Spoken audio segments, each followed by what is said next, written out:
all that you guys did for us as we welcome you into NFL Live today. I'm here. We got Mina Kimes. We got Bill Barnwell. We got Lindsay Theory. By the way, Mina, incredibly clutch on Program Feud. That was no shocker at all. She does pretty well on game shows. Mina, did you have a good time there? It was a blast, wasn't it? Laura, you sealed the win. Like, you were the one who made the game winner there. I just want to emphasize that. You were the clutch performer and, as always, our captain. It was a blast. All right, we were not given a trophy yet for winning Program Feud. We're going to figure that out. But another team received their bling last night. The Seahawks had their ring ceremony last night for winning the Super Bowl. The ring features the team logo and 2 Lombardi trophies, along with 50 white diamonds to honor the team's 50th season. There's also 12 feathers at the bottom of the ring to honor the 12s. Mina, what are your thoughts on the ring? Looks good. I like the feathers. I think sometimes there's a little too much going on, but I think this one nailed it. I love it. By the way, the top of the ring can also be removed and worn as a pendant. So I don't know, it sounds like a good gift for somebody in your family. Like, hey, here, you can wear my Super Bowl ring as a necklace. Anyway, I will never know anything about that. Let's talk about the Chiefs. They wrapped up their mandatory minicamp this week. They also took care of their quarterback. That's why we got dollars flying down here. A lot of dollars, okay? 2 years onto Patrick Mahomes' deal were added. Mahomes is now signed through 2033 with his contract valued up to $504.75 million. Here's head coach Andy Reid on Mahomes' progress with his ACL recovery. Looks like he's going to be able to do some things during camp. He did it out here, so I would presume in 40 days he'll be even better than that. We'll see where it goes. And you go through peaks and valleys in this thing on rehabs where you might plateau for a little bit, and then you don't ever know where those are going to take place. But so far, it's been a pretty steady climb up the hill there. It feels like pretty obvious here at this point with the investment that the Chiefs just made, which is a no-brainer, by the way, that Mahomes is going to be ready to go when the season starts. So, Mina, how should the Chiefs kind of cater their identity on offense as Mahomes works his way back from injury to best serve him? I think they need to lean into the one thing they invested in this offseason, and that's the run game, right? Otherwise, they're really running it back in terms of the receiving group and the offensive line. There's some hope for health there and youth improvement, but Kenneth Walker was the big addition, and it's easy to see why. This rushing attack was basically average last year, despite the fact that they faced the most light boxes in the entire NFL. And when they faced neutral boxes, they were dead last league-wide in yards per carry, 3.2 yards per carry. That is simply not good enough when you have Patrick Mahomes. So the hope is, I believe, making defenses actually respect the run will open up some space for the passing attack. And honestly, regardless of Mahomes' health, regardless of who is playing quarterback, that needs to improve this season, the ground game. Just want to add $503.75 million, about as much as Mina Kimes has won on game shows for over charity, the last few right? seasons around the universe. For charity, yes. The ultimate hustler, Mina Kimes, when it comes to game shows. I really am intrigued to see how Kenneth Walker improves this run game in one specific way, and that is creating explosive plays. That has been missing for the Chiefs the past couple seasons on design runs, leaving out the Mahomes scrambles. 6% explosive play rate, last in the NFL by a considerable margin. Kenneth Walker, over his time in Seattle, was over 12%, right about double where the Chiefs running backs have been the past couple seasons. And you saw last year, that offense was really good at converting 3rd and 1 and 4th and 1 on the ground. But when they were in 3rd and long, so often it was because the run game didn't work on early downs and because Mahomes then had to scramble to pick up chunks of yardage on later downs. And so obviously with Mahomes coming back from the injury, you would expect him not to run quite as often this year. So hopefully Kenneth Walker can create those explosive plays on the ground and keep Mahomes safe in the pocket. Yeah, Lindsay, back to the extension. What does this mean for Mahomes and the Chiefs?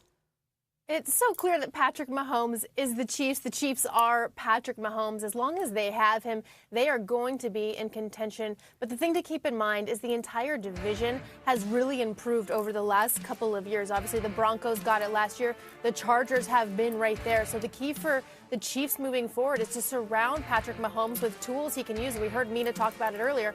Kenneth Walker was their big offseason addition. He's absolutely going to help with their run game. Travis Kelce provides that security blanket, so to speak, but they need more out of their receivers. And then we need to look at their defense as well. They lost their top 2 cornerbacks in this offseason. They did address that in the draft and through free agency. But Patrick Mahomes is the franchise. The franchise now needs to do a little bit more to help Patrick Mahomes. Yeah, it's a great point. And just one other thing, Bill, I'm glad you brought up Mina's success on game shows and all the money that she's won for charity. I did want to point out, too, that yesterday we won $50,000 for a charity of our choice, and that, again, is thanks to Pat's generosity. So really fun to be a part of Program Feud. All right, let's turn our attention to the Vikings. They also wrapped up mandatory minicamp this week. Kyler Murray and J.J. McCarthy continue to battle it out for QB1. Who's it going to be? Well, here's Justin Jefferson with his thoughts on the competition.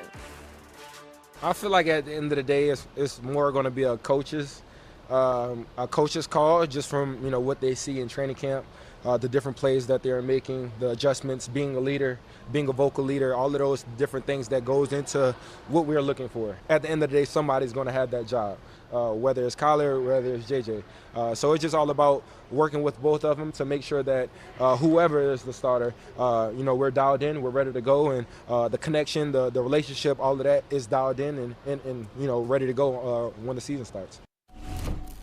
I just want to quickly comment on his enthusiasm. It's fun to see him speak the way that he is right now. Lindsay, you were with the team earlier this week. Yeah. What's the latest you're hearing with this QB competition?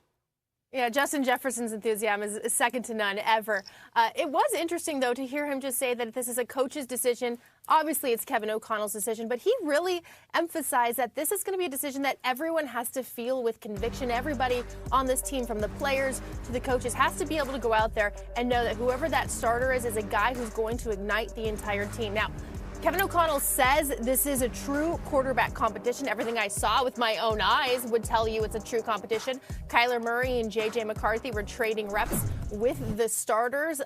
There is a little bit of outside speculation that early on this is Kyler Murray in the driver's seat, though he has even said it's hard for him to get into a rhythm and find a way to go just because he's learning a new offense and splitting reps. So if you're the newcomer, that's hard, but he's obviously in that competition for a reason. Yeah, Bill, is this a closer competition than some may believe? I do believe it is a real competition, and Lindsay mentioned why. This is a new offense for Kyler Murray, not just in terms of scheme, but in style. Kyler Murray is going to be asked to play under center more often in this offense than he has in the past. So in Arizona, about 8% of the time, Kyler Murray was under center. Rest of the time, either in pistol or in shotgun. Kevin O'Connell's offenses, though, since he got to Minnesota, they've been under center about 34% of the time. We're seeing teams around the NFL want to go under center more often as well. I would expect that number potentially to rise even this season. And it's a stylistic choice. You can do more play action under center. You can keep your running back, from right behind the quarterback and have the ability to go to either side with your run game from under center. A lot of coaches do prefer that, including Kevin O'Connell. And so think about the smaller quarterbacks around the NFL, Kyler, Bryce Young, Russell Wilson. They typically want to operate out of shotgun. So this is going to be a real adjustment for Kyler Murray this season.